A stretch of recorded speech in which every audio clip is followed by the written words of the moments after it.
Okey, Assalamualaikum dan salam sejahtera. Okey, bertemu kembali dengan saya. Okey, untuk kali ni saya nak buat tutorial macam mana kita nak upload projek ke GitHub. Jadi first yang kita kena buat adalah okey, kita buka kita punya browser, pergi ke GitHub. Okey, ke GitHub. Okey, untuk mereka yang belum ada account, anda perlu register di sign up. Di sini anda perlu register anda punya email dan username. Setelah register, dah create account, nanti anda akan terima email untuk verification. Setelah verify, anda boleh login ke GitHub. Jadi untuk saya dah ada account, jadi saya terus sign in.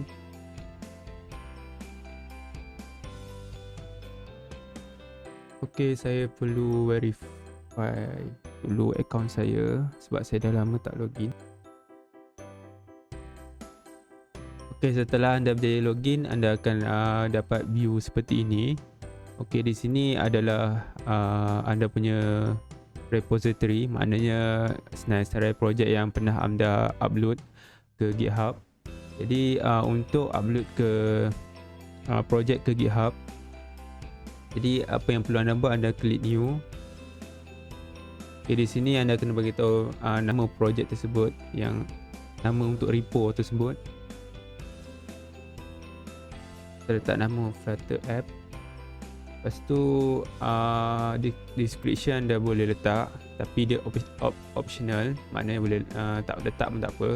Lepas tu anda kena pilih sama anda nak letak anda punya repository tu public atau private. Kalau private bermakna orang lain dia tak boleh nak view projek anda lah. Kalau public bermakna pengguna lain boleh dapat view anda punya projek. Jadi saya kekalkan public. Di bawah ni anda boleh tick, tapi untuk saya skip je. Create repository. Okey, setelah create repository, dia akan bagi tahu beberapa instruction yang anda boleh pakai untuk upload anda punya projek ke GitHub. Okey, seterusnya kita buka kita punya Visual Studio Code. Kita try upload satu projek. Okey, di sini adalah projek Flutter App yang ada saya buat sebelum ni. Okey, di sini kalau kita perasan ada satu file namanya git ignore. Jadi git ignore ni dia akan ignore file-file yang anda senaraikan di sini. Contohnya macam contohnya kat sini ada macam library, di bawah file library ni ada file generate ni, dia akan ignore kalau ada. Jadi git ignore ni pun penting jugalah kalau macam anda nak upload sesuatu projek ke GitHub. Jadi ada beberapa file atau folder yang anda tak perlu upload. Jadi itu pentingnya untuk kita guna git ignore. Jadi untuk yang sekarang ni kita biar je sebab kita nak test dulu. Jadi dekat sini apa yang perlu anda buat adalah anda init dulu git, type command git init. Git init dia akan create satu GitHub file. Kalau kat sini tak nampak dia punya file, tapi kalau kita tengok dekat projek kita, contohnya kalau kita tengok projek kita my app tu, dia ada satu file git init yang kita baru create. Jadi setelah anda create git init, apa yang perlu anda buat adalah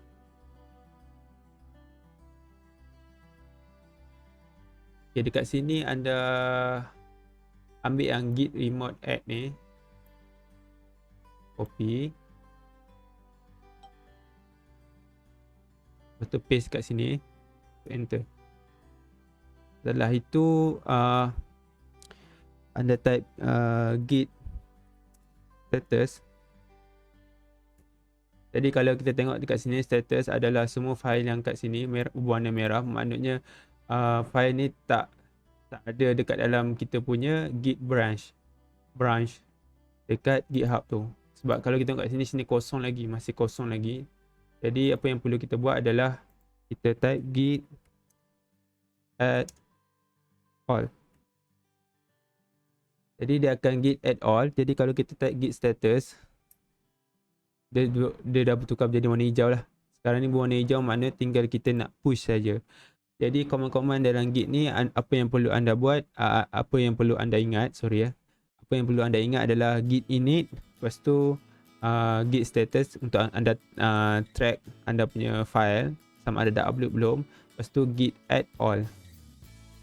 Jadi seterusnya adalah anda perlu, kalau kita tengok dekat sini, kita perlu git push. Sebelum kita git push, kita kena commit dulu, bagi message dulu. Jadi kat sini kita copy ni, Ctrl C, copy, paste kat sini. Jadi dekat sini saya kekalkan dia first commit, tapi anda boleh tukar sebenarnya. Contohnya di sini saya tukar kepada tarikh saya upload, contoh 18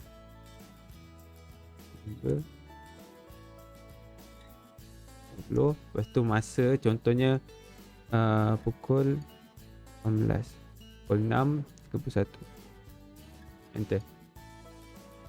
Okey, seterusnya dia minta sebelum kita commit, dia ada memberi mesej yang kita ni kita ni tak di identify, unknown. Jadi apa yang perlu kita buat, dia ada bagi tahu kat sini. Yang perlu kita buat adalah first run git config dash global ni. Dekat sini kita run git config dash global, lepas tu user dot email. Dekat sini masukkan email anda, email GitHub tadi yang anda login tadi.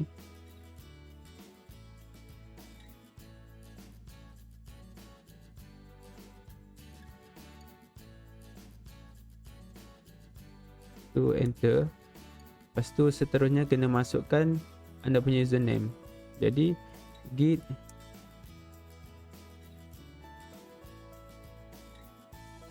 config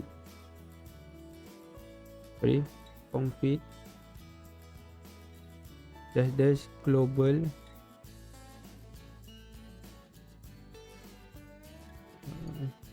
user dot name. Jadi username adalah pada anda punya GitHub tersebut ada username. Jadi kalau tengok kat sini, kita punya username adalah ni lah. Ni saya punya username lah, Jai230695.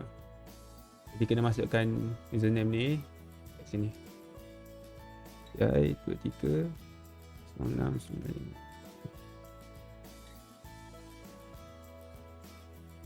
Betul. Okay, setelah tu enter. Okay, setelah tu baru kita commit balik. Kita pergi ke command sebelum tu, klik tekan je arrow up untuk kembali ke command sebelum tu, enter. So bila dah enter, seterusnya adalah kita run git push dash u origin mainline. Origin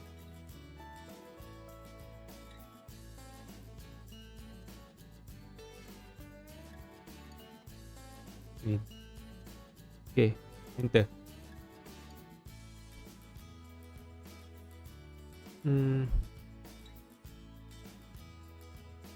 Sorry bukan main origin.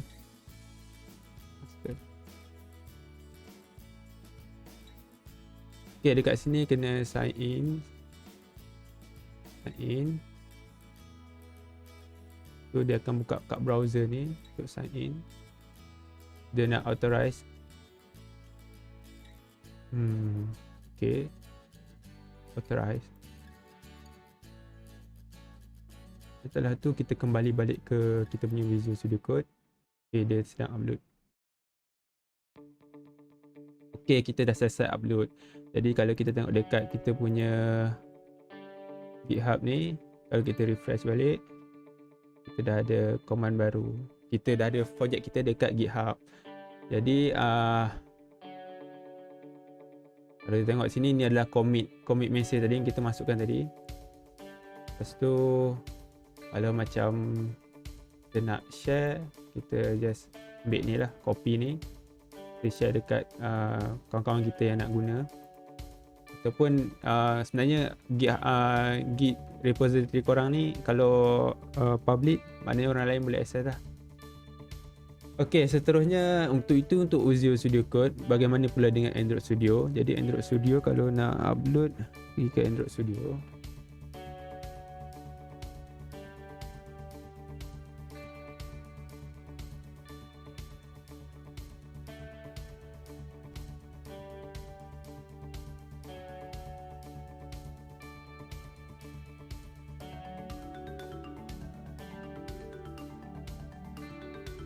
Okay, di Android Studio ni kalau kita tengok kita punya terminal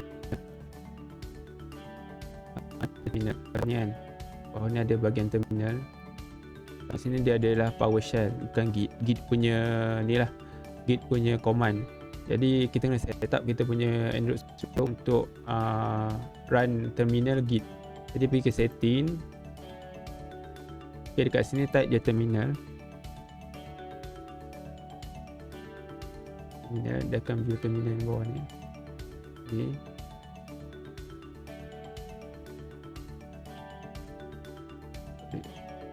Set terminal, balik. Okay, terminal.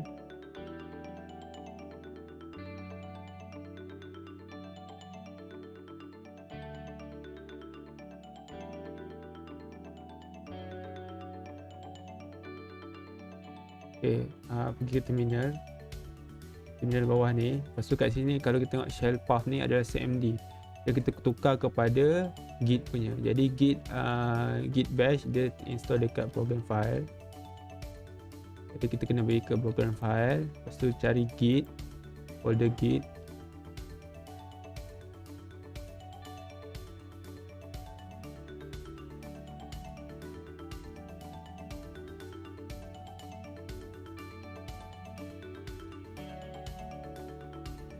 Kita pergi ke program file, cari folder Git, pergi ke bin, lepas tu pergi pilih bash. Ok, apply. Ok, lalu kita tutup ni, kita buka balik terminal. Ok, dia dalam mode Git lah, dalam mode Git. Jadi kita boleh type Git init balik. Jadi dia akan init satu Git file. Jadi step dia adalah sama macam tadi tu, apa yang perlu anda buat. Ok, itu saja untuk tutorial kali ini. Ok, Assalamualaikum.